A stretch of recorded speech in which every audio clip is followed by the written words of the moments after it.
Johannesburg. À la faveur de la nuit, la capitale économique de l'Afrique du Sud paraît paisible. Mais elle a la réputation d'être une des villes les plus dangereuses au monde. De jour, une vue aérienne permettrait presque de deviner la fracture sociale qui caractérise le pays.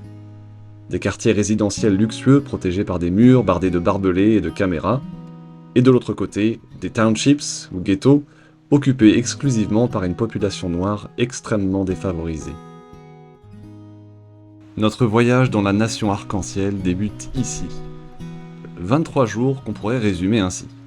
On a vu des paysages à couper le souffle, entendu des gens grands, minces, avec un bonnet chanter hyper bien des tubes américains, pris des avions, mangé des petits déj en buffet à volonté, marché avec des lions, mis un pied côté océan Indien, un autre côté océan Atlantique, bu du vin sud-africain, vu des paysages époustouflants, des pelouses propres, une côte qui ressemble à la Bretagne, c'était super beau, vu des baleines, des pelouses propres salies par des Français qui ne savent pas viser, croisé des pubs au nom douteux, visité la maison de Nelson Mandela, dormi dans une hutte, bu une bière dans le plus haut pub d'Afrique, assisté à des levées de soleil incroyables, vu des impalas, grillé de la viande au barbecue, mais pas de l'impala, utilisé des cuvettes de marque Triomphe, vu des couchers de soleil majestueux, croisé des Solages, le chanteur du groupe Village People, roulé sur des routes presque américaines, pris des avions, puis des voiturettes de golf, vu des lions manger du poulet, profité d'une visite privée du plus luxueux palace du pays, et tellement d'autres choses.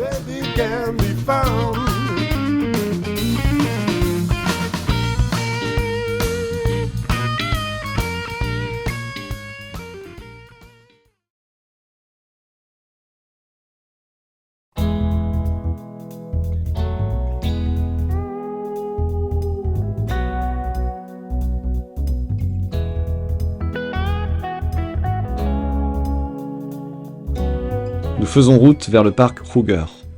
Un petit temps d'adaptation est nécessaire pour se faire à la conduite à gauche, et pour ne pas activer l'essuie-glace au lieu du clignotant.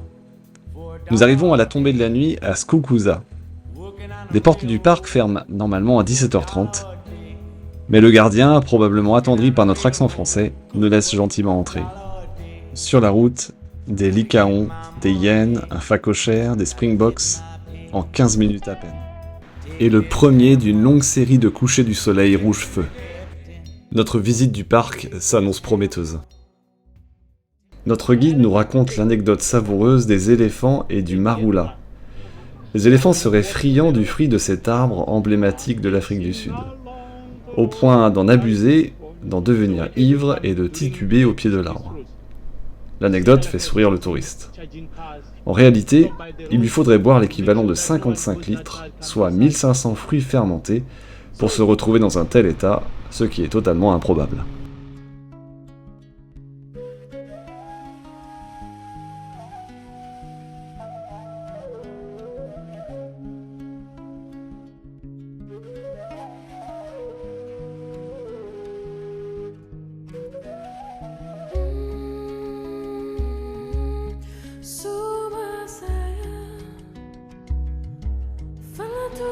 Les guides vivent dans le parc. Une fois par mois, ils peuvent repartir retrouver leur famille pendant 5 jours. Un cadre professionnel paradisiaque, mais une vie familiale sacrifiée.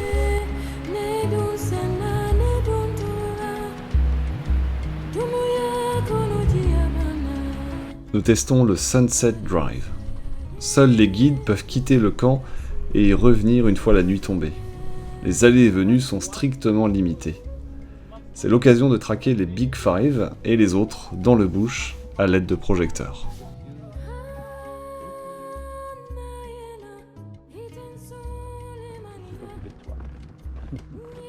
« 350 km de haut, 60 km de large, bordé au nord par le Zimbabwe et à l'est par le Mozambique, le parc Kruger est la plus grande réserve animalière d'Afrique du Sud, avec une superficie semblable à celle d'Israël.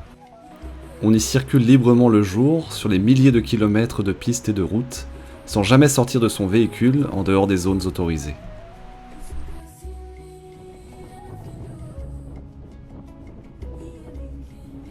Nos guides Patrick et Wonderful sont tous deux armés, au cas où il faudrait effrayer un animal tenté de nous charger. Alors, on essaie d'être discret. Enfin, la plupart d'entre nous. Which one do you know? Alex. Nous apprenons à identifier les empreintes de hyènes, d'hippopotames et les ossements de girafes. Elephant? Elephant? Elephant, no? girafe, non? Hippopotame. Des empreintes d'hippopotames, mais pas de rhinocéros en vue.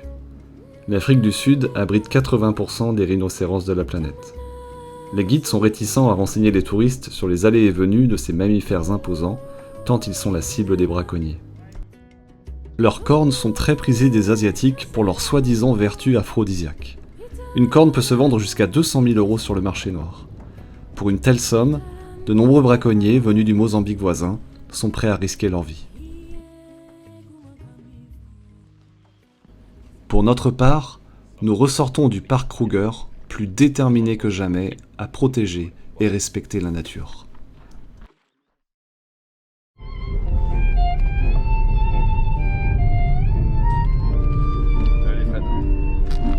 Merci. C'est lui pour moi.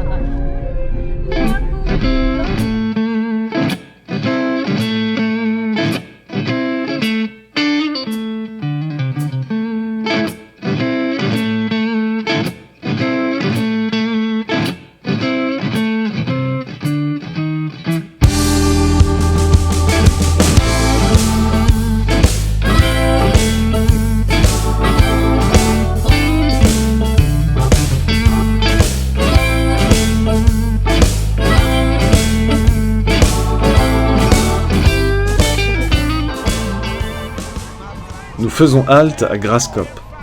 La ville a installé un centre de loisirs sur un site magnifique d'où l'on peut surplomber une gorge vertigineuse. Cadre idéal pour une tyrolienne et un saut à l'élastique. Tout près de Graskop se trouve la petite ville de Pilgrim's Rest, ancien village de mineurs restauré avec soin pour le tourisme. L'activité minière s'est arrêtée en 1972. Pilgrim's Rest est aujourd'hui un village musée de chercheurs d'or, avec des maisons d'époque, le long de l'unique rue du village.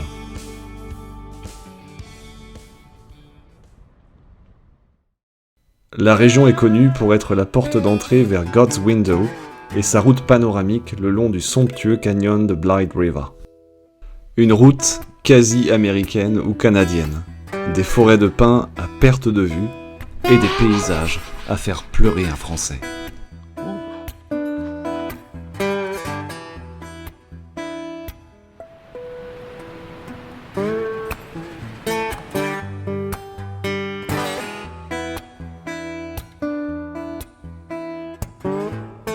Notre hôtel est une véritable petite ville. C'est la saison morte, les allées sont désertes, les chalets sont vides, et nous sommes parmi les rares visiteurs. L'ambiance est automnale. Privilège de l'arrière-saison, nous sommes placés dans un chalet avec une vue spectaculaire sur le canyon et sur les Three Roundabouts.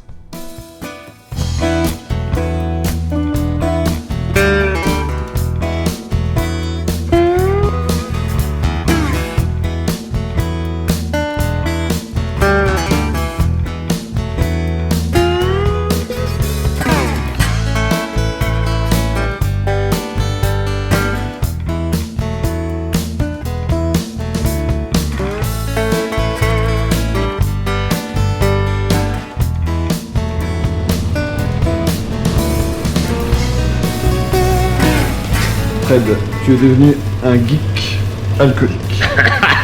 J'ai une très mauvaise influence sur toi. J'ai encore 3 semaines à te supporter, mais c'est vrai que j'en peux plus. Quoi. C'est verre sur verre. Je sais pas comment on va terminer. Back, dressed in black, silver buttons all down her back. Hi-ho, tipsy toes. She broke the needle and she can't sew. Walking a dog. I'm just a walking a dog. Alors Fred, tes impressions sur ce jardin botanique? Pas mal. Enfin, il manque un peu de nom de plantes, mais c'est quand même pas mal. Bon, ce qui est bien quand même, c'est qu'il sensibilise à l'écologie, donc je trouve ça quand même un truc pas mal. Enfin, bon, là, je sais pas comment faire. Et puis voilà, il faudrait en fait y aller quoi. If you don't know what to do, and I'll show you how to walking a dog. Melrose House est une maison victorienne construite en 1886 par le riche homme d'affaires George Jesse Hayes. Une architecture unique, un mélange de genres comme on les aimait à la fin du 19e siècle en Angleterre. Toutes les autres demeures de ce style ont été détruites pour construire des immeubles.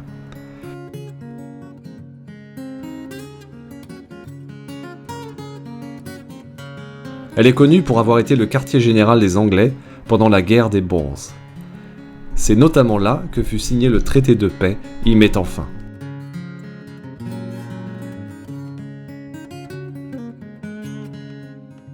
Melrose House est un ovni dans ce quartier bétonné de Pretoria.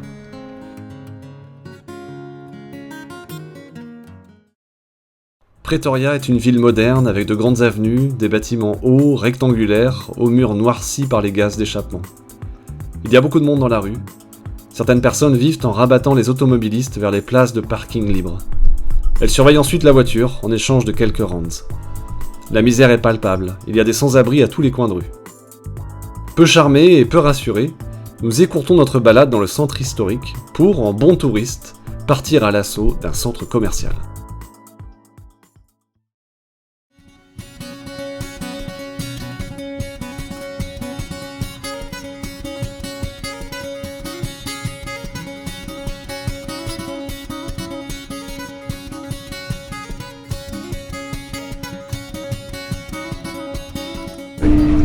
Tu as quel âge, Fred? Moi, quel âge, mental ou physique? Physique. Physique 52. C'est bizarre parce que tu ressembles à un mineur. La mine de diamants de Cullinan est la troisième plus grande du monde, avec 763 mètres de profondeur. On y apprend les principes de l'extraction et la règle des 4 C. Cut pour la taille ou la forme, carat pour le poids, un carat correspondant à un fruit de caroube, soit 1 gramme, clarté et couleur.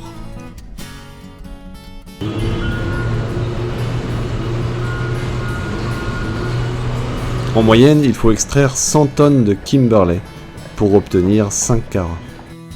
Le plus gros diamant du monde fut découvert ici, le Cullinan One, plus de 6000 carats. On en fit 9 pierres. Les 2 plus grosses pierres figurent sur les joyaux de la couronne d'Angleterre. Les 7 autres pierres, plus petites, furent offertes à l'homme qui s'était chargé de la taille du diamant, en récompense de son travail. Please tell me where is the exit. The exit is this way. Okay. This way. Thank you.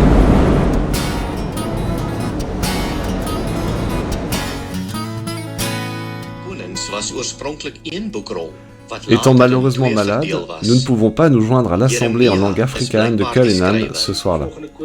Mais des frères rencontrés le matin même devant la mine nous ont gentiment communiqué les codes pour nous connecter par Zoom.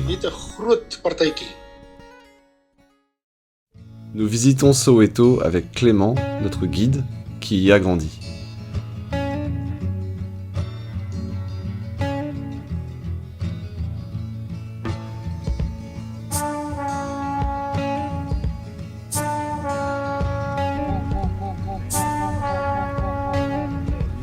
L'histoire de Soweto est passionnante. Soweto est un township, une ville créée spécialement pour la population noire, que l'on voulait éloigner des villes et de la classe blanche dominante. Les familles s'y sont installées, entassées dans des matchboxes, des boîtes d'allumettes, sans confort. Ils constituaient une main-d'œuvre pas chère pour les mines d'or et de diamants. En 1976, pour asseoir un peu plus encore son autorité, le gouvernement afrikaner impose sa langue dans les écoles des townships. C'est la goutte de trop. Plusieurs écoles de Soweto sont en grève. Les élèves manifestent. Le mouvement est réprimé dans un bain de sang, tuant des dizaines de personnes, en blessant plus de 600. La première victime est un jeune de 12 ans, Hector Peterson, dont la photo du corps ensanglanté fera le tour du monde. L'opinion mondiale prend alors conscience de la violence de l'apartheid. Des critiques se font enfin entendre. Il faudra attendre 14 ans avant qu'il y soit mis fin. Soweto change vite. Jadis une cité dortoir insalubre et violente, on y trouve maintenant des maisons cossues, des Mercedes, des parcs publics équipés de Wi-Fi pour permettre aux élèves de venir y faire leurs devoirs. Mais tous n'ont pas profité du programme de relogement du gouvernement Mandela des années 90.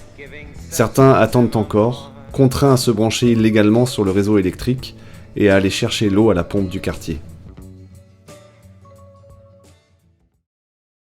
Pugnace sur un ring comme dans un prétoire, Nelson Mandela fit ses armes d'avocat dans un cabinet de Johannesburg, celui de Walter Sisulu, qui devint son mentor. Il y défendit gratuitement pendant sa courte carrière de nombreux Noirs qui ne pouvaient payer des frais d'avocat.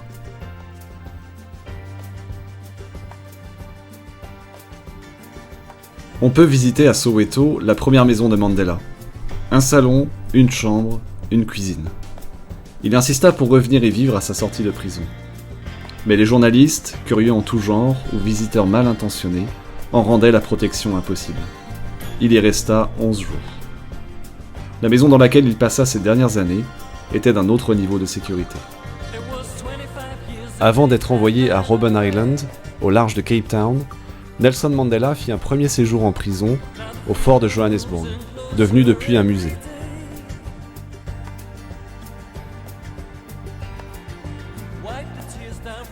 C'est dans le passionnant musée de l'apartheid que l'on peut découvrir la totalité de son histoire et de celle de l'ANC, le Congrès national africain, dans leur lutte pour défendre les droits des Noirs.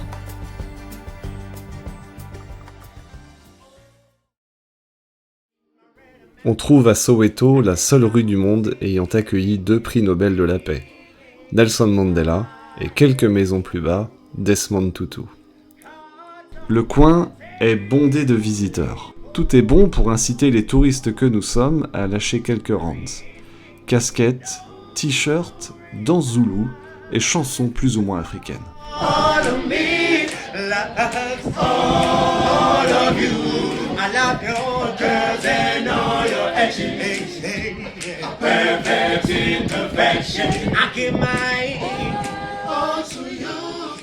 Durban est une des plus grandes villes d'Afrique du Sud, une ville balnéaire.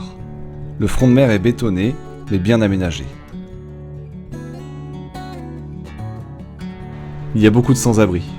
Durban a mauvaise presse. Le taux de criminalité y est élevé, et cela se sent dès que l'on s'éloigne un peu du bord de mer.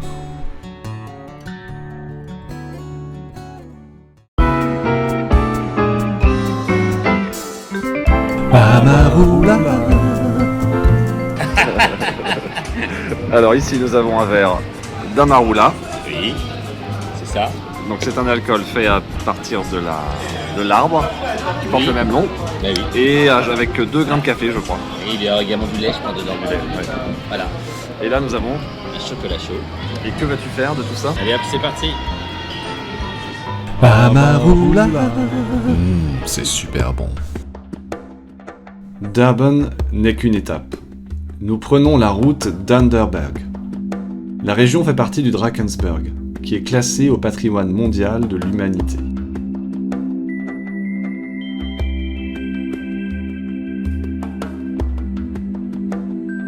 Des collines normalement verdoyantes, mais ici un peu sèches ou brûlées. Des rivières, des étangs, des montagnes, c'est un paradis pour la randonnée.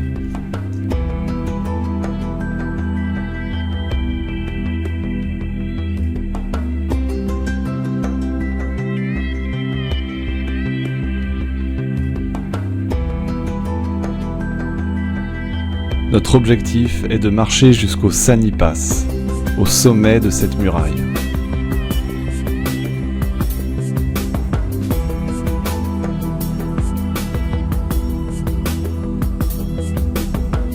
Le Sani Pass marque la frontière avec le Lesotho, le royaume des montagnes, enneigé.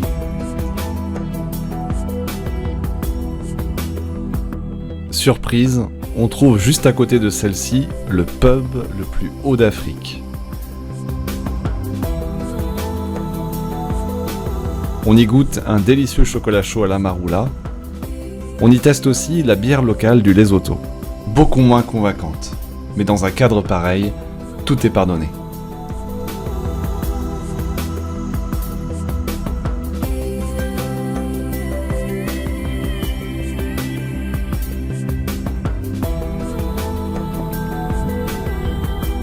Nous retrouvons avec bonheur notre rondavel, une espèce de hutte tout confort, dans un cadre féerique.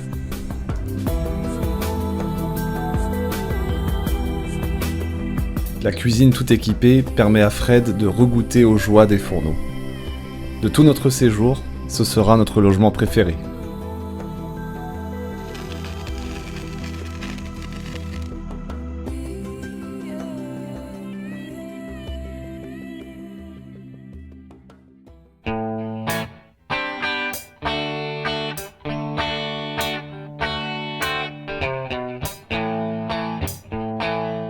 Cape Town propose une architecture plus variée qu'ailleurs. La montagne domine la ville et transcende la vue, donnant du charme même à l'autoroute.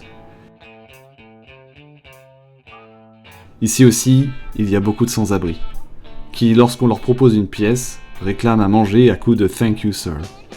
Voilà qui en dit long.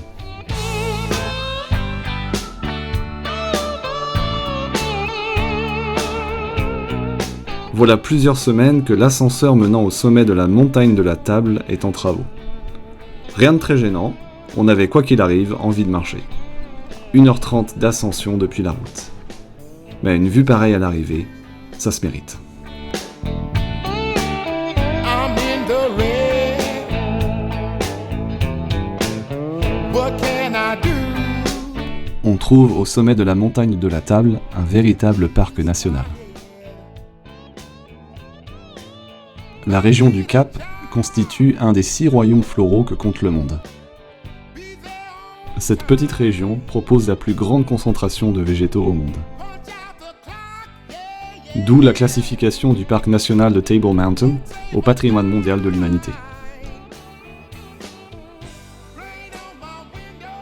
Le jardin botanique de Kirstenbosch est l'un des plus renommés au monde grâce à ses collections et sa situation exceptionnelle sur le flanc oriental de la montagne de la Table. On y trouve une grande collection de protées, ces plantes typiques d'Afrique du Sud, à la floraison spectaculaire.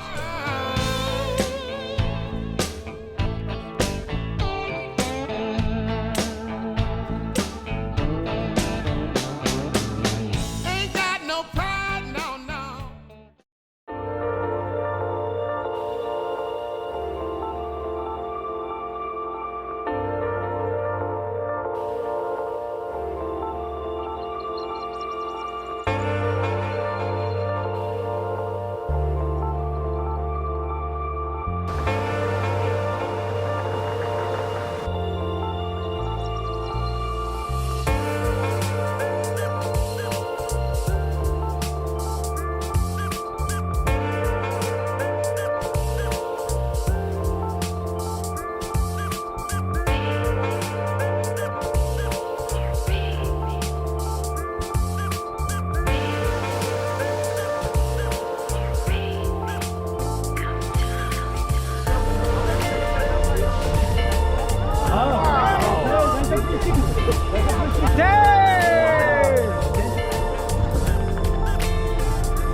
La baie d'Hermanus se trouve dans le champ magnétique le plus puissant d'Afrique du Sud.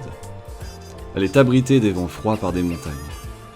C'est ici qu'année après année, les Southern Right Whales, ou baleines franches australes, se retrouvent pendant la saison de l'accouplement.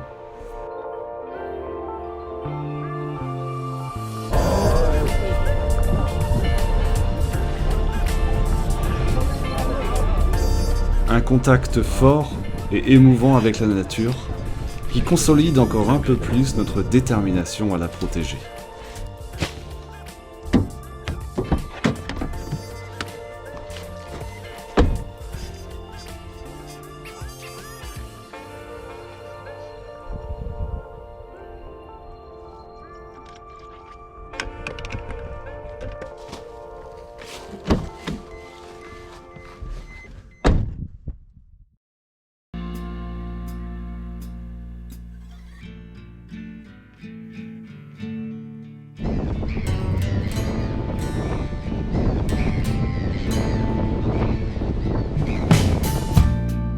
Cap Lagulas se trouve à 170 km de Cape Town.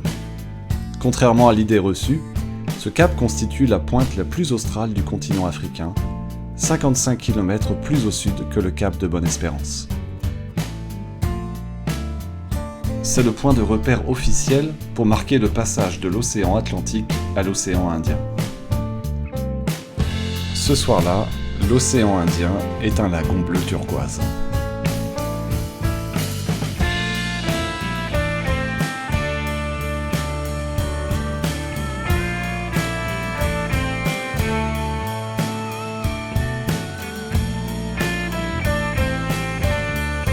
Côté océan Atlantique, c'est une autre histoire. Cette côte rocheuse et sa lande rappellent la Bretagne. Le vent, les nuages, les embruns, les maisons secondaires désertes créent une ambiance bien différente de celle qui doit régner ici en été, lorsque les touristes affluent. Mais cette ambiance hors saison, ce calme et ce léger crachin, ne manquent pas de charme.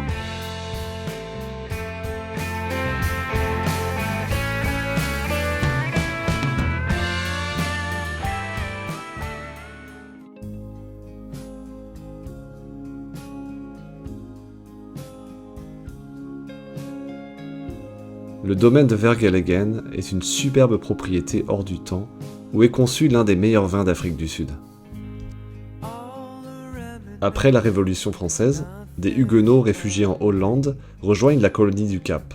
Ils amènent avec eux leur savoir-faire viticole et créent des domaines comme celui-ci.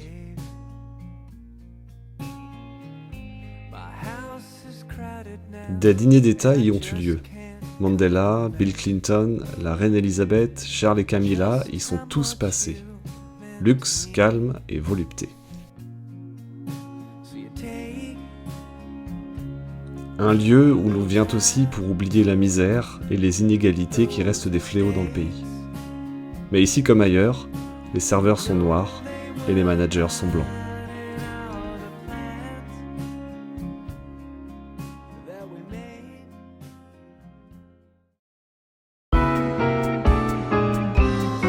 Moustache Magazine présente Relooking the Mec. Ouais, avant, je ressemblais à rien, j'avais un physique quelconque. Mais grâce à Relooking the Mec, maintenant, je ressemble à un vrai bonhomme. Relooking the Mec vous présente nos différentes moustaches. La flic américaine. Ça, c'est déjà plus raisonnable. La spéciale YMCA. La gauloise. L'italienne.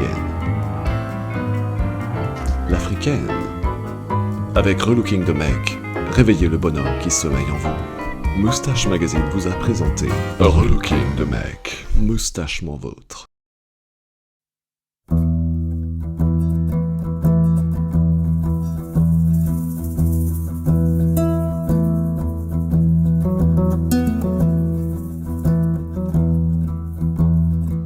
Les paysages et les reliefs du parc de Pilanesberg sont beaucoup plus variés qu'à Kruger, bien que le parc soit beaucoup plus petit. Après 1h30 de disette photographique et animalière sur une piste au milieu des herbes hautes, nous revenons sur le goudron et renouons avec le succès. Mais toujours pas de rhinocéros et toujours pas de lion.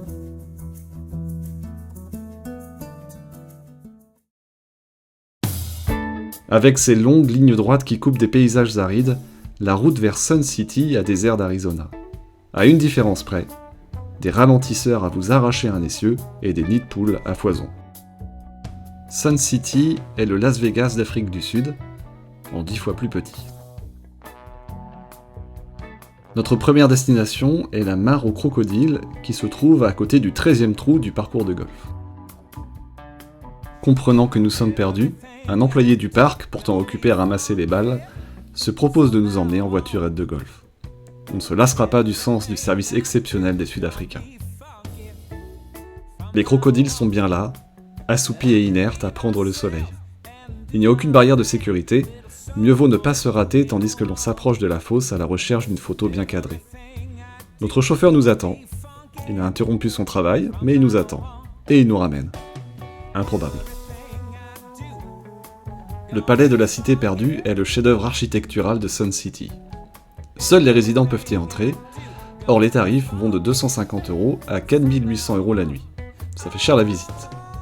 On tente quand même, un premier gardien accepte de nous laisser passer, un deuxième hésite, mais nous laisse passer. Le troisième, le maître d'hôtel, non content de nous laisser passer, nous propose une visite privée. Ça lui permettra de se dégourdir les pattes et de montrer à sa direction qu'il s'occupe bien de la clientèle, ce que nous ne sommes pas, mais ça, personne ne le saura.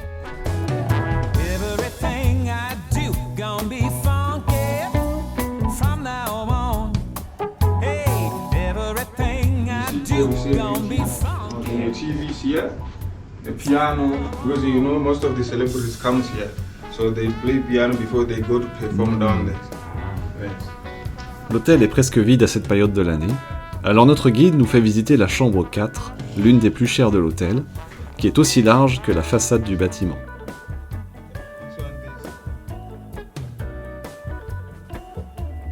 Elle est occupée par des artistes, des hommes d'affaires, des acteurs qui peuvent s'offrir une nuit ou plusieurs à près de 4 000 € sans que leur banquier ne leur fasse la tête. Un piano dans le salon, un hammam dans la salle de bain, un bar et un personnel qui veillera à satisfaire le moindre de leurs désirs. You see, they can phone me, come and switch us sauna, then I switch sauna. Okay. The jumping size.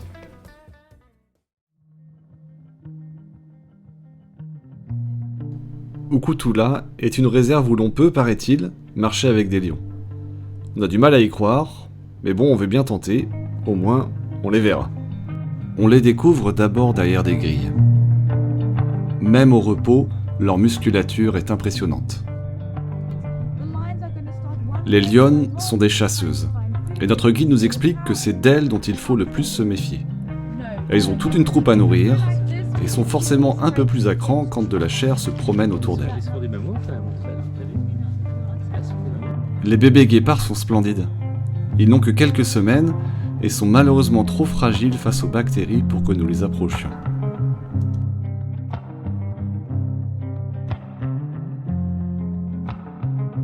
En revanche, les adultes ne demandent que ça. L'un d'entre eux raffole des caresses sur le cou et nous gratifie de grandes léchouilles. Incroyable, ces prédateurs redoutables, capables de courir à 120 km/h, peuvent se montrer d'une grande douceur avec les humains. Ils font partie de ces quelques félins qu'il est possible d'apprivoiser.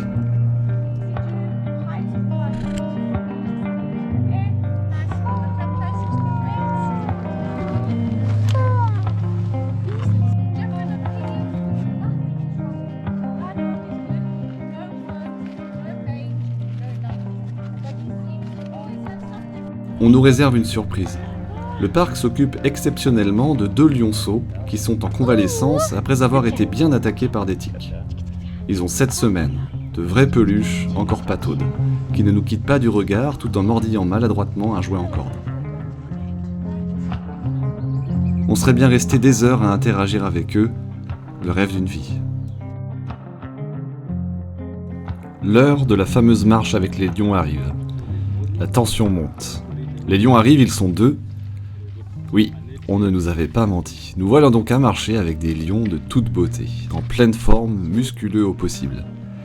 Ils sont entraînés, connaissent le parcours et les gardiens qui nous accompagnent, au nombre de 4, ont pour seule arme un bâton et des poulets.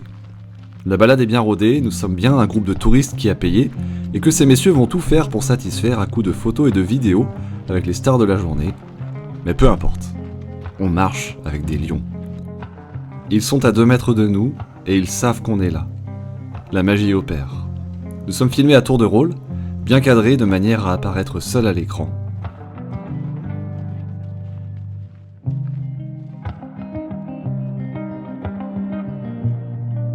On fait grapper le lion dans l'arbre à l'aide d'un poulet comme appât.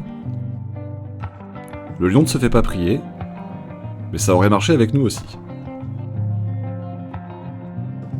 Dès que l'un des lions se déconcentre et commence à traquer un des zèbres ou des impalas qui sont autour de nous, à un sprint 2, un des gardiens agite un poulet.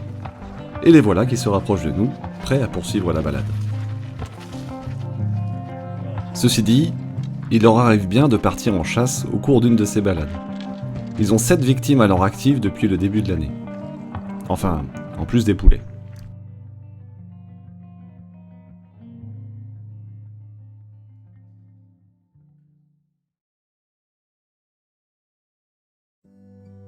Nous sommes de retour à Johannesburg pour notre dernière nuit.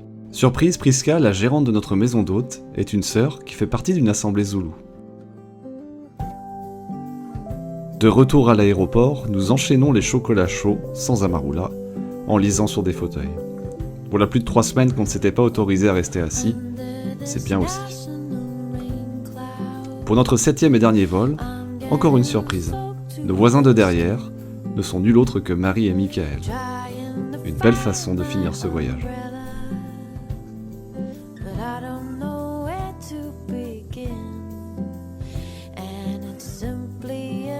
PS, rassurez-vous, aucune pelouse n'a vraiment été endommagée pendant notre séjour. J'ai tout ramassé.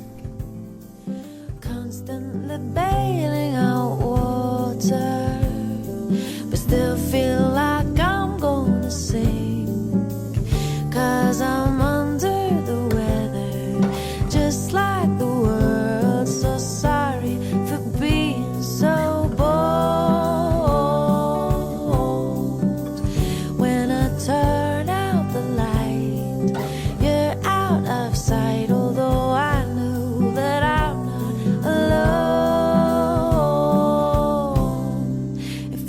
close like